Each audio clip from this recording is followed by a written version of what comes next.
How to reboot restart your VPS using SolusVM. You can reboot your VPS via the SolusVM or command line. I will explain both one by one. Log into your SolusVM control panel.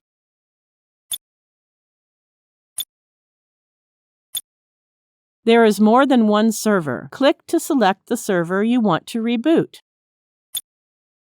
Click to start the reboot of the VPS. It will take a few seconds to complete the reboot process.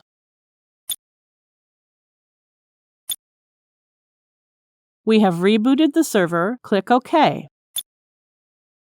We can reboot our VPS via command line also. It is a better method for rebooting. Unlike the previous method, it first stops all the processes and then starts the reboot. Log into the SSH client you have. In this tutorial, we are using PuTTY.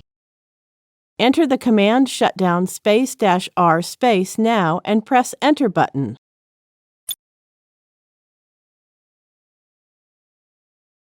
Click OK. We have successfully rebooted the server. Thank you for watching.